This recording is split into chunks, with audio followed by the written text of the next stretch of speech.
네, 오늘의 전국 현안 짚어보겠습니다. 여야 의원 모셨습니다. 허은하 국민의힘 의원, 이소영 더불어민주당 의원 나와 계십니다. 어서 오십시오. 안녕하세요. 안녕하세요. 안녕하세요. 두 분 다 어제 하영재 의원 체포동의안 표결하셨죠? 네. 네.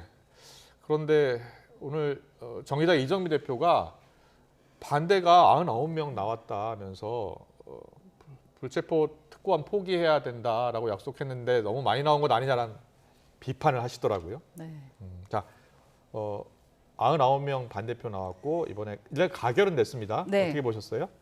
우선 먼저 아직 유죄가 확정된 것은 아니지만 저희 당 예. 의원님의 이러한 좀 비리 혐의로 예. 이러한 뉴스를 하게 된 점에 대해서는 국민께 죄송하다는 말씀 드리고 싶고요. 예. 제 개인적인 의견은 민주당이 민주당했다라는 생각이 듭니다. 네. 우선은 선택적인 잣대에 따라서 지금 조금 전에도 나왔습니다만 6명 중에 2명이 부결됐는데 그 네. 부결된 사람들이 이재명 대표랑 노웅래 네. 의원 아니겠습니까?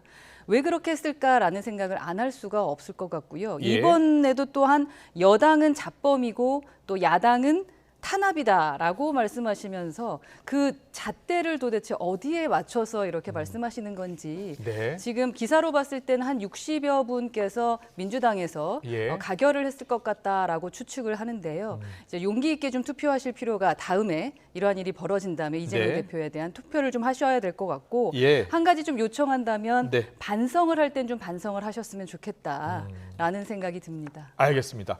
오늘 진성준 의원은 정치 탄압 관련해서 야당 의원과 여당 의원은 좀 다르다. 윤 정부가 여당 의원을 정치 탄압하겠느냐라고 이야기하더라고요. 자, 어떻게 보셨어요? 일단 기본적으로 이 사안에 있어서 반성을 왜 민주당이 합니까? CCTV까지 있는 데에서 그 7천만 원 돈 봉투를 받아서 뭐 도의원 공천 헌금을 받은 하영재 의원이 반성을 해야 되는 일이죠. 예. 하영재 의원 체포동의안에 대해서 뭐 몇 명이 찬성을 했고 민주당이 몇 명 찬성했는지 이거는 확인할 수도 없고 네. 기사에 나온 거를 보니까 주호영 의원이 본인 국민의힘에서는 거의 대부분 부결을 했다라는 전제로 그런 계산을 하시던데 네. 그거를 누가 압니까? 하나님만 아시는 거 아니겠어요? 근데 결과적으로는 체포동의안의 대상이 되면 예. 자당의 의원들을 한 명 한 명 찾아다니면서 예. 개인적인 인연이 있는 의원들한테 억울함을 소명하기 마련입니다. 예. 그럼 하영재 의원하고 가까운 사람이 국민의힘에 많겠습니까? 민주당에 많겠습니까? 네. 저는 이번 하영재 의원 체포동의안에 대해서 가결을 했고요. 가결을 한 이유는 뭐였냐면 예. 하영재 의원이 어제 5분의 신상 발언을 했거든요. 네, 네. 5분의 신상 발언 동안 7천만 원 안 받았다는 말도 안 했고요. 아. 억울하다는 단어 표현도 안 쓰시더라고요. 예. 조금은 부풀려진 것도 있고 내가 직접 하지 않은 것도 덜어 있다 이런 아. 표현을 하시던데 예. 이게 노웅래 의원하고 이재명 의원 같은 경우에는 네. 본인들이 각각 예컨대 노웅래 의원은 조의금 봉투에 들어있었던 뭐 부친의 이제 조의금이 이제 장롱에 모여 있었다라고 네, 하는 주장을 네. 구체적으로 하면서 그거를 검찰이 다 봉투마다 꺼내서 그게 마치 돈다발이 쌓여 있었던 것처럼 네. 조작한 거다, 받지 않았다 이런 주장을 구체적으로 했었고요. 네. 이제 본인의 억울함을 소명한 반면에 하영재 의원은 지금 7천만 원 수수에 대해서 부인을 하고 있지 않은데 예. 이걸 어떻게 동일한 사안으로 보겠습니까? 그리고 계속 뭐 민주당은 뭐 2명이 부결됐는데 국민의힘 가결됐다라고 하시는데 예. 체포동의안 불체포 특권이라고 하는 게 헌법에 들어간 계기 자체가요. 예. 여당이 집권 여당이 그 수사권을 장악해서 야당을 말살하려고 할 때 그 야당의 입법권을 보호하기 위해서 도입된 제도가 아니겠습니까? 네. 그러면 사실은 사안별로 개별적으로 판단해야 되는 것이고요. 예. 이재명 노웅래가 부결됐기 때문에 하영재도 부결돼야 된다? 이거는 비논리 중에 비논리입니다. 알겠습니다. 이 부분에 대한 관점은 말씀을 좀 드려야 짧게요. 될 것 같은 게 짧게, 예. 불체포 특권은 자유권이겠죠. 그 부분에 대한 것은 당연히 비리가 있으면은 가결되는 것이 옳습니다. 네. 그런데 민주당의 선택 자체가 너무나 이 특정인에 대해서는 이상하게 탄압이라고 이야기를 한단 말입니다. 네. 그리고 내가 죄를 지지 않았다라고 말하면 죄를 지지 않았다. 라고 말하는 자체가 저는 이해가 안 간다라는 겁니다. 예. 죄를 지었던 증거는 노웅래 의원도 그렇고요. 그리고 네. 이재명 대표도 지금 수없이 나오고 있는데 예. 그럼에도 불구하고 하영재 의원은 자범이고 본인들은 탄압을 받았다라고 말씀하시는 그 자체에 반성하시라는 말씀입니다. 자, 제가 잠깐만요. 이 얘기 안 하고 넘어갈 수가 예, 없어요. 그럼 또 짧게. 짧게 하겠습니다. 이재명 대표 직접 이익 수수한 게 증거가 있습니까? 없습니다. 482억 원 이익 약정에 대해서 작년부터 수없이 언론과 검찰이 떠들어댔음에도 불구하고 구속영장 청구서에 그 내용을 담지도 못했습니다. 예. 개인적인 이익 수수에 대해서 8억 원에 대해서도 구속영장 담지 못했으면서 헌정사상 초유의 네. 야당 대표에 대한 구속영장을 청구한다? 여기에 대해서 탄압이라고 하는 게 뭐가 문제고 어떻게 하영재 의원권과 동일 선상에서 비교될 수 있는 것입니까? 전 그렇지 않다고 생각합니다. 알겠습니다. 자, 이재명 대표 얘기 나왔으니까 오늘 이재명 대표 재판에 출석을 했습니다. 선거법 위반 혐의로 재판에 출석을 했는데 유동규 전 본부장과 대면을 했습니다. 유동규 전 본부장이 이제 증인으로 채택이 된 겁니다. 자, 오늘 과연 유동규 전 본부장이 무슨 말을 할지가 큰 관심인데 이재명 대표 앞에서요. 근데 대표 만나기 직전에 기자들한테는 거짓말을 좀 안 했으면 좋겠다라고 이야기했는데, 자, 오늘 재판에서 유동규 전 본부장과 이재명 대표의 만남 어떻게 예상하세요? 뭐 거짓이냐 아니냐에 대한 또 싸움을 하게 될 것이다라는 생각이 드는데요. 네. 제가 만약에 유동규 씨라고 하더라도 상당히 많은 고민이 될 것 같다라는 생각이 듭니다. 네. 저희 같이 이제 선거를 치렀던 이기인 도의원이 네, 상당히 네. 그 상황을 많이 알고 있는데 제가 전해 들은 바로 의하면 유동규 씨하고 김문기 씨하고 상당히 친했다고 합니다. 네, 너무나 네. 아끼는 관계였는데 이 이재명 대표가 김문기 씨에 대한 사실은 뭐라 그래야 돼? 모르는 척을 해버렸잖아요. 예, 예. 배신을 한 것을 보고 본인 스스로 어떤 생각을 했을까? 이건 인간이라면 누구나 한 번쯤은 내가 아주 위험해질 수 있겠구나라는 것과 더 이상 이렇게 공격을 당해서는 안 되겠다라는 네. 생각을 하게 되지 않을까 싶거든요. 예. 근데 수많은 증거들이 나오고 있음에도 불구하고 앞에서 나는 저 사람을 모른다라고 얘기하고 있기 때문에 네. 아마도 오늘 9시 뉴스에서 메인이 될 만한 많은 뉴스가 네. 결과로 나오게 되지 않을까 하는 생각은 하게 됩니다. 예, 저기 이소영 의원께서는 또 변호사이고 법조인이시기 때문에 좀 여쭤보고 싶은데 유동규 전 본부장이 지금 언론 인터뷰, 뭐 유튜브를 통해서 자꾸 이야기를 하고 있어요. 관련돼서 뭐 예를 들어서 호주에 출장 갔을 때, 뉴질랜드 출장 갔을 때 카트를 탔다, 골프 쳤을 때 2명이 탔다라는 얘기하고 또 요트도 같이 탄 적이 있다라고 주장하고 있습니다. 여기에 대해서 이 대표의 입장은 뭐예요? 일단 첫 번째는요. 네, 네. 이게 이제 문제된 대선 과정에서의 발언 때부터 지금까지 사실 일관된 얘기인데 네.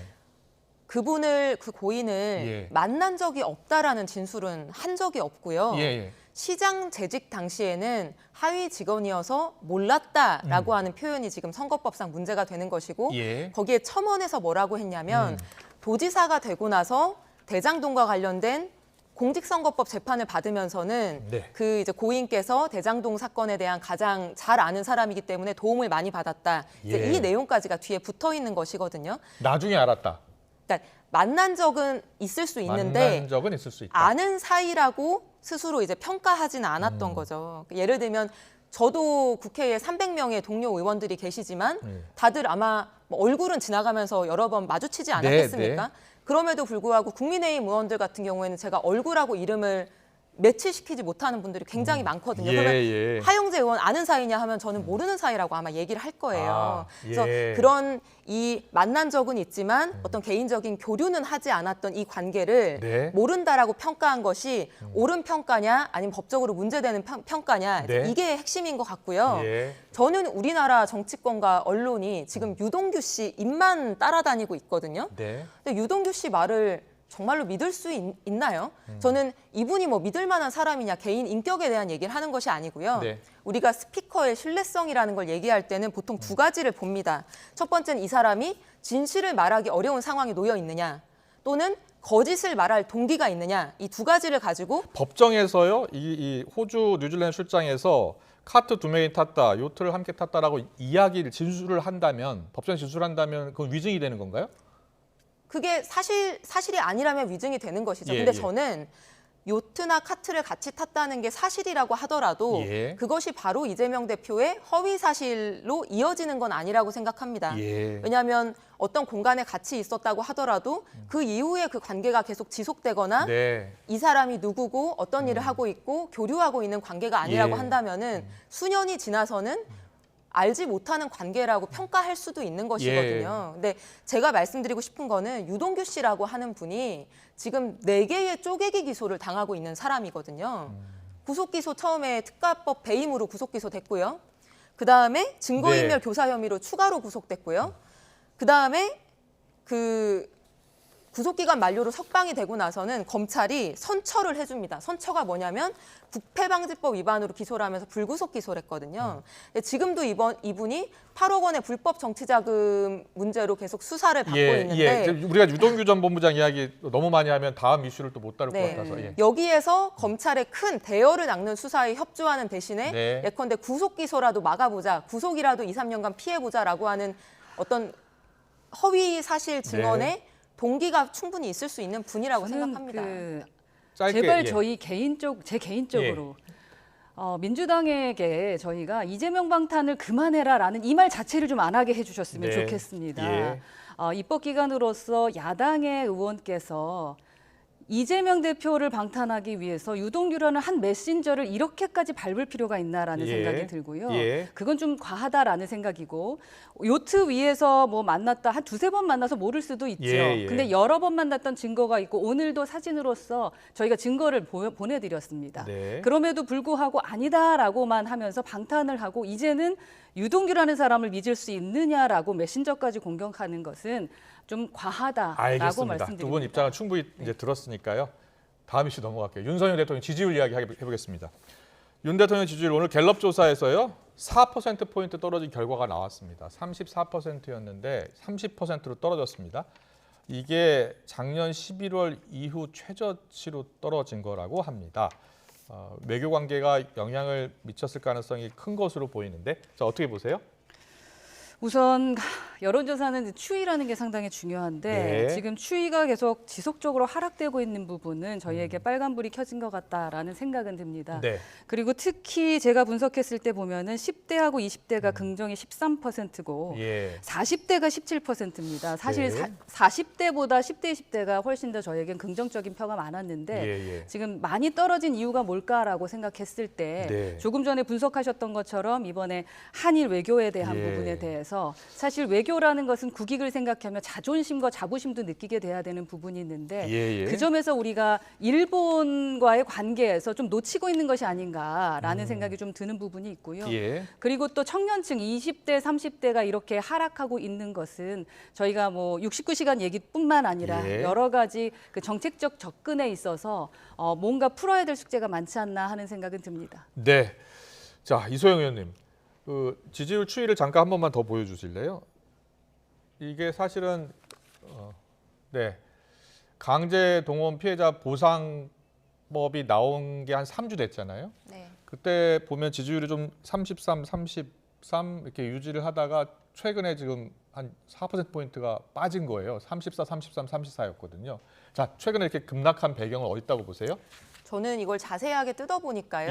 허은하 의원님 말씀하신 것처럼 이제 젊은 층에서 많이 빠졌고 또 전형적인 이제 보수층이라고 하는 이제 60대, 70대 층에서도 빠진 것이 보이고 또 경북하고 부울경이라고 하는 이제 일반적으로는 국민의힘을 지지하고 윤석열 대통령을 지지했던 지역에서 지금 하락폭이 좀 큰 상황인데 첫 번째 원인은 이제 보수층에서 왜 빠졌느냐. 사실 보수는 국격과 국익을 굉장히 중요하게 생각을 하거든요. 근데 처음에는 이 강제동원 해법에 대한 문제가 단순히 강제동원 문제에 대해서만 국한된 걸로 인식을 할 수 있었는데 그 이후에 지금 일본에서는 독도는 이제 뭐 일본 땅이다. 그거를 초등학교 교과서에까지 내년에 반영하겠다. 이런 얘기들이 나오고 있고 뭐 후쿠시마 오염수 방류 지금 뭐 원칙대로 진행하겠다는 거고 윤석열 대통령이 거기에 대해서 한국 국민들을 시간이 걸리지만 설득해보겠다. 이런 일본의 기사까지 나옴에도 불구하고 우리나라 대한민국 정부가 거기에 대해서 항의조차 지금 하고 있지 않지 않습니까? 그런 부분들이 크다. 영향을 미친 것 같습니다. 알겠습니다. 자, 한일 정상회담 후폭풍 지금도 계속되고 있습니다. 민주당 의원 어제 삭발실까지 진행을 했었는데요. 공세 수위를 높이고 있고요. 이재명 대표가 호갱이라는 표현까지 써가면서 비판을 이어갔습니다. 여야 목소리 듣고서 좀 더 이야기 나눠보겠습니다. 일본에서는 독도 문제도 윤석열 정권 임기 내에 자신들의 의도대로 처리해야 된다는 소리까지 나온다고 합니다. 드라마 카지노의 호갱이라고 하는 캐릭터가 등장을 합니다. 자꾸 그 장면이 떠오르는 것이 서글픕니다. 한미 정상회담도 역시 크게 걱정됩니다. 정상회담 핵심 의제를 조율해야 되는데 석연찮은 이유로 외교 안보 핵심들을 줄줄이 교체하는 이런 비상식적인 일이 벌어지고 있습니다. 민주당이 확인되지 않는 일본 언론을 인용해서 반일 선동몰이를 하고 있는 것에 유감입니다. 반일 감정을 앞세워 죽창가를 불러온 오더니 이제는 대한민국 정부의 말보다 확인되지 않는 일본 언론을 신봉하는지 묻지 않을 수가 없습니다. 민주당이 방사능 밥상이라는 썸뜩한 선동구호로 죽창가 시즌2를 열려는 것인지 궁금합니다. 네, 이재명 대표 오늘 윤석열 대통령이 후쿠시마 오염수 방류에 대해서 국민 이해를 구하겠다고 말했다는 일본 언론 보도를 이용한 거잖아요. 뭐 호갱이란 표현까지 썼는데 캐릭터 이야기하면서 혹시 그 드라마 보셨어요? 카지노 드라마도 봤고요. 네. 호갱은 많이 쓰는 단어인데 예. 호갱이 이런 겁니다. 별로 가치가 없는 거를 비싸게 사면 이제 눈탱이를 맞았다고 온라인에서 표현을 하거든요. 네. 호갱은 네. 뭐냐면 눈탱이를 맞았는데도 불구하고 그 사실을 모르는 거예요. 그리고 좋은 물건을 잘 샀다 이렇게 하면서 좋아하는 게 이제 호갱이라고 보통 얘기를 하는 건데 그렇군요. 한일 정상회담 이후에 우리 정부의 태도가 사실 그렇다고 생각을 합니다. 예. 강제동원 해법에 대한 우리 정부의 엄청난 양보조차도 뭐 당연히 국격과 자존심과 이런 거에 대한 굉장히 큰 훼손인데 그것이 지금 다른 이슈에까지 번지고 있거든요. 네. 그럼 일본은 일본 언론의 표현 말맞다나 일본이 외교전에서 한일 관계에서 압승했다 이렇게 표현을 하고 있는데 우리는 사실은 얻어온 게 거의 없는 상황이거든요. 네. 그러면서도 구국의 결단이고 엄청난 뭐 좋은 외교다 이렇게 평가하고 있는 게 호갱 아니냐. 표현하고 있는 네. 것 같습니다. 오늘 박대출 정책의장은 또 이렇게 얘기했어요. 정부 말보다 일본의 근거 없는 보도를 왜 맹신하느냐 이렇게 맞받은 거예요. 저도 그 부분이 더 맞다고 생각합니다. 왜냐하면 정황상으로 보면 정부의 말이 좀 맞지 않을까라는 생각이 드는 게 네. 왜냐하면 예. 해당 기자가 사실 윤 대통령하고 스가 전 총리가 만나는 자리에 없었고 예. 전달받아서 그 글을 쓴 것 같아요. 예. 근데 사실 저희가 역사적으로 너무 잘 아는 게 일본의 그 극우 세력이 언론 플레이를 너무 잘하죠. 거기에 저희가 말려들고 있는 게 아닌가 하는 생각이 좀 들고요. 예. 그리고 우리 외교부에서도 사실은 이 언론사를 그렇다면 좀 강력하게 좀 경고하거나 예. 아니면 법적으로라도 조치를 취할 필요가 있지 않을까라는 생각을 전 개인적으로 하고요. 예. 그렇게 해야 다시는 이러한 일이 없을 것 같다. 그리고 그 기사를 가지고 또 민주당에서 이렇게 공격하는 일이 없어지지 않을까 하는 생각은 듭니다. 알겠습니다. 제가 좀 예, 짧게요. 네.